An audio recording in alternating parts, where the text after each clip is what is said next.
कल पढ़े थे सर्वनाम और आज हम पढ़ेंगे विशेषण। तो सबसे पहले विशेषण की परिभाषा। अतः वे शब्द जो संज्ञा या सर्वनाम की विशेषता बताते हैं उन्हें विशेषण कहते हैं। जैसे यह राम का पालतू कुत्ता है, तो इसमें विशेषण क्या है? पालतू है। और पालतू किसके लिए है? कुत्ते के लिए। तो कुत्ता इसमें क्या है? विशेष्य है। और इसकी विशेषता क्या है? पालतू होना इसकी विशेषता है। तो ये संज्ञा शब्द की विशेषता बता रहा है पालतू। ऐसे ही सीता एक हंसमुख लड़की है, तो इसमें संज्ञा शब्द कौन? सीता है। और उसकी विशेषता क्या है? हंसमुख होना, ये उसकी विशेषता है। तो इसमें सीता की विशेषता हंसमुख बताई जा रही है, तो इसमें विशेषण शब्द है हंसमुख और विशेषण शब्द है सीता। विशेषण के दो भाग होते हैं, एक होता है विशेषण और एक होता है विशेष्य। तो जो शब्द विशेषता बताते हैं, जैसे इसमें ऊपर था कि सीता एक हंसमुख लड़की है, तो इसमें हंसमुख क्या थी? उसकी विशेषता थी। तो जो शब्द विशेषता बताते हैं उन्हें विशेषण कहते हैं। तो इसमें इसकी विशेषता क्या थी? हंसमुख। तो ये क्या था? इसमें विशेषण। एक होता है विशेष्य, और जिन शब्दों की विशेषता बताते हैं उन्हें विशेष्य कहते हैं। जैसे इसमें सीता की विशेषता बताई गई है, तो इसमें सीता क्या है? विशेष्य है। तो विशेष्य ही क्या होता है? संज्ञा, यानी कोई नाम संज्ञा ही क्या होती है? विशेष्य होता है। जैसे देखो, नींबू खट्टा है, हाथ मुलायम है, तो ये तो हो गया इसमें विशेष्य हो गया, और खट्टापन उसकी विशेषता हो गई नींबू की। हाथ हो गया इसमें विशेष्य, ये तो हो गया इसका विशेष्य, और मुलायम होना उसकी क्या हो गई? विशेषता हो गई। ये हो गया इसका विशेषण। विशेष्य, संज्ञा और सर्वनाम शब्द ही विशेष्य होते हैं। विशेषण के भेद। विशेषण के 4 प्रमुख भेद होते हैं: गुणवाचक विशेषण, संख्यावाचक विशेषण, परिमाणवाचक विशेषण और सार्वनामिक या संकेतवाचक विशेषण। पहला है गुणवाचक विशेषण।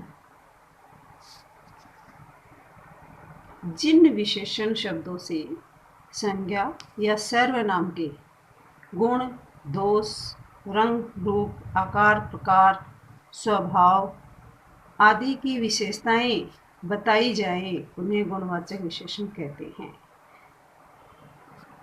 अर्थात जिन शब्दों के द्वारा किसी संज्ञा या सर्वनाम के गुण, दोष, रंग, आकार, स्वभाव आदि के बारे में विशेषता बताई जाती है उसे गुणवाचक संज्ञा विशेषण कहते हैं।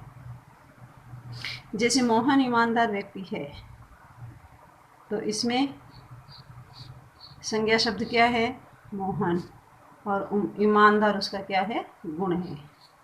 तो मोहन ईमानदार व्यक्ति है, इसमें ईमानदार उसका गुण है, तो इसमें गुणवाचक विशेषण है। श्री कृष्ण सांवले रंग के हैं, सांवला क्या है? उनका रंग।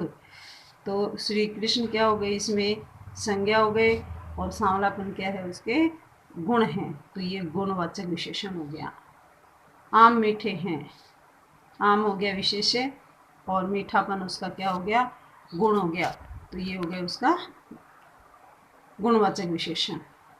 दूसरा, परिमाणवाचक विशेषण।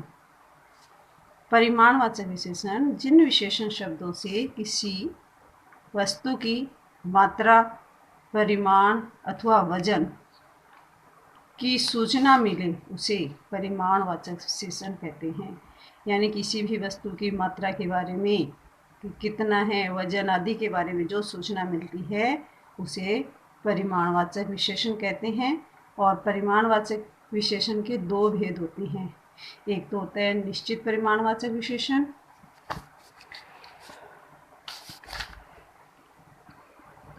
और दूसरा होता है अनिश्चित परिमाणवाचक विशेषण। तो निश्चित परिमाणवाचक में तो कोई भी वस्तु की मात्रा संख्या निश्चित होती है वो तो होता है निश्चित परिमाणवाचक, और जिसमें किसी भी संख्या या मात्रा का ज्ञान नहीं होता यानी निश्चित नहीं होता है वो होता है अनिश्चित परिमाणवाचक विशेषण। जैसे उदाहरण में देखिए, थोड़ा सा पानी देना। अब थोड़ा सा यानी कितना कुछ पता नहीं है, निश्चित नहीं पता यानी थोड़ा सा पानी देना है, तो इसमें क्या हो गया, ये अनिश्चित है, तो ये हो गया अपना अनिश्चितवाचक परिमाणवाचक विशेषण। अगला है दुकान से 2 किलो चीनी लाओ। अब इसमें निश्चित मात्रा दे दी, क्या दे दी कि चीनी तो लेके आनी है, लेकिन कितनी मात्रा बता दी कि इसमें 2 किलो चीनी मंगवाई है, तो निश्चित है, तो ये हो गया अपना निश्चितवाचक विशेषण। अगला है संख्यावाचक विशेषण। जिन विशेषण शब्दों से किसी वस्तु व्यक्ति की संख्या की सूचना दी जाए यानी उनकी संख्या का ज्ञान हो वह संख्यावाचक विशेषण होता है। और ये भी 2 प्रकार के होते हैं, एक तो होता है निश्चित संख्यावाचक विशेषण और दूसरा होता है अनिश्चित संख्यावाचक विशेषण। इसमें भी निश्चित में तो संख्या निश्चित होती है तो वो निश्चित संख्यावाचक विशेषण होता है, और अनिश्चित में संख्या का पूर्ण रूप से ज्ञान नहीं होता तो वह अनिश्चित होता है। जैसे उदाहरण में देखिए, मेरी कक्षा में कुल 40 छात्र हैं, तो इसमें कुल कितने हैं 40, तो ये निश्चित है 40 हैं, तो ये क्या हो गया निश्चित संख्यावाचक विशेषण का उदाहरण है। 2 बालक विद्यालय जा रहे हैं, कितने जा रहे हैं संख्या पता है, इसमें कितने बालक हैं 2, तो 2 क्या है इसमें निश्चितवाचक है, तो ये निश्चित संख्यावाचक विशेषण है। लेकिन पेड़ पर अनेक पक्षी बैठे हैं, कि पेड़ पर पक्षी तो बैठे हैं लेकिन गिनती में पता नहीं है कितने, यानी खूब सारे हैं, अनेक है, कोई संख्या निश्चित नहीं है, तो ये क्या हो गया अपना अनिश्चित संख्यावाचक विशेषण का उदाहरण हो गया। कई लोग तमाशा देख रहे हैं, कोई निश्चित नहीं है कितने लोग हैं, तो कई लोग हैं तमाशा देख रहे हैं, तो ये भी किसका उदाहरण है अनिश्चित संख्यावाचक विशेषण का उदाहरण है। अगला आता है अपना संकेतवाचक विशेषण। जिन विशेषण शब्दों से संज्ञा या सर्वनाम की विशेषता की ओर संकेत किया जाए उसे संकेतवाचक विशेषण कहते हैं। जैसे यह बहुत सुंदर इमारत है, इसमें वह इसके लिए है, इमारत के लिए वह यानी वहाँ संकेतवाचक है। यह मेरी पुस्तक है या मेरी पेंसिल है, यह मेरा घर है आदि क्या है, ये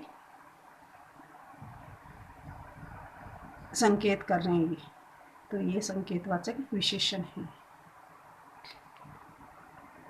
संस्कृत में लता शब्द रूप और चरित्र प्रमाण पत्र प्राप्त करने हेतु प्रार्थना पत्र याद करना है।